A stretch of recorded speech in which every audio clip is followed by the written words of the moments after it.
Hay momentos en los que la historia financiera da un giro, un cambio tectónico que lo altera todo. Pues bien, estamos viviendo uno de esos momentos. Y no es algo que solo afecte a Estados Unidos, sino que sus ondas expansivas nos llegan a todos. Vamos a desgranar la historia de una montaña de deuda que ha alcanzado un punto crítico. Bueno, empecemos por aquí, porque este gráfico lo dice casi todo. Es un punto de inflexión sin precedentes. Por primera vez en la historia, el gobierno de Estados Unidos gasta más dinero en pagar los intereses de su deuda que en todo su presupuesto de defensa.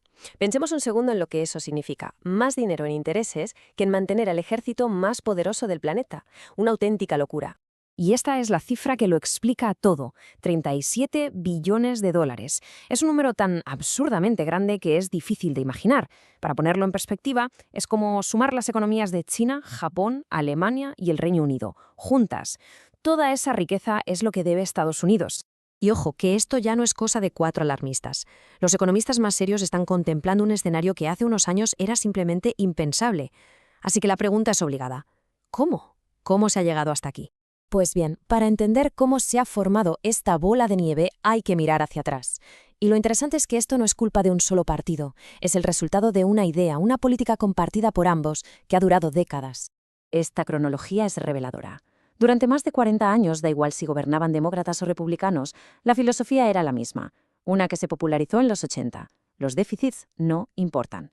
Y claro, esta idea funcionaba, o parecía funcionar, porque los tipos de interés eran bajísimos. Pedir prestado era prácticamente gratis. Aquí vemos el choque de trenes. La creencia que permitió décadas de endeudamiento masivo se ha estrellado contra la realidad. Los tipos de interés han subido y de repente esa deuda barata se ha convertido en una bomba de relojería. La fiesta, sencillamente, se ha acabado. Entonces, si las soluciones de toda la vida ya no sirven, ¿qué se puede hacer? Pues al gobierno se enfrenta a un menú de opciones, digamos, poco apetecibles. Son todas bastante dolorosas y poco convencionales. Vamos a analizar esos posibles caminos. Son 4 salidas que se están barajando, y es importante decirlo desde ya. Ninguna es buena. Cada una tiene consecuencias enormes. La primera opción, la austeridad a lo bestia, con recortes masivos. Se considera políticamente imposible. Nadie la va a aprobar. Así que vamos a centrarnos en las otras 3, que son las más probables y, a la vez, las más radicales. La opción más brutal, la más directa, es el impago. Es decir, levantarse un día y anunciar al mundo «no pagamos la deuda». Suena a ciencia ficción, ¿verdad? Algo imposible. Pero no sería la primera vez. Y es fundamental entender que en la historia de Estados Unidos ya existe un precedente. Nos vamos a 1933, en plena Gran Depresión. El presidente Roosevelt rompió la baraja. Anuló la llamada cláusula oro, que obligaba a pagar a los acreedores en oro.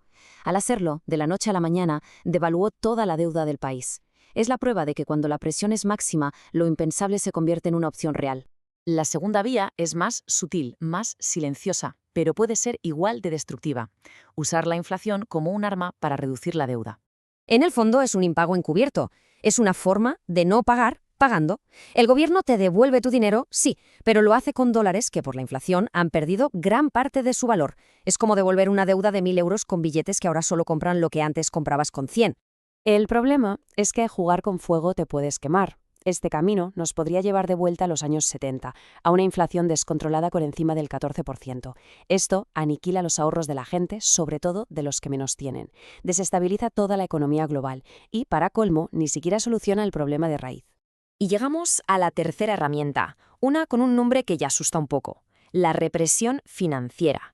¿Y esto qué es? Pues básicamente es crear un mercado cautivo. Es obligar a los bancos, a los fondos de pensiones del propio país, a comprar la deuda del gobierno a tipos de interés por los suelos, quieran o no. En la práctica, es un impuesto oculto a todos los ahorradores.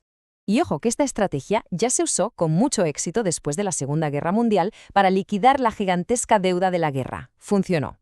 Pero hoy las cosas son muy diferentes y esta opción tiene una trampa enorme. El problema es este. La represión financiera solo funciona con los de casa. Pero, como vemos, casi 1/3 de toda la deuda de Estados Unidos está en manos de inversores extranjeros. A ellos no se les puede obligar a comprar nada. Si ven que les van a hacer perder dinero, ¿qué harán? Pues lo lógico, venderlo todo y salir corriendo. Y esa fuga masiva de capital provocaría, claro, otra crisis de un calibre totalmente distinto. Y todo esto nos lleva a la pregunta final, a la geopolítica. Porque una crisis de deuda de esta magnitud no es solo un problema económico, Es una amenaza directa al poder de Estados Unidos en el mundo. Durante más de medio siglo, Estados Unidos ha tenido lo que se llama un privilegio exorbitante. Como todo el mundo usaba y confiaba en el dólar, podía permitirse el lujo de endeudarse muchísimo más barato que cualquier otro país. Era una ventaja brutal. Pero la historia no engaña. El poder global y la estabilidad económica van de la mano. Son las dos caras de la misma moneda. Si una de ellas se tambalea, la otra inevitablemente acaba cayendo. Así que, al final, esto no va de números en una hoja de cálculo, va de la posible pérdida de confianza en el dólar como el activo más seguro del mundo, va de la capacidad de Estados Unidos para financiar su ejército y su influencia, y por supuesto de abrirle la puerta a monedas rivales como el euro o el yuan. Una crisis de deuda de este tipo no es solo una crisis económica, es una crisis del poder americano tal y como lo conocemos.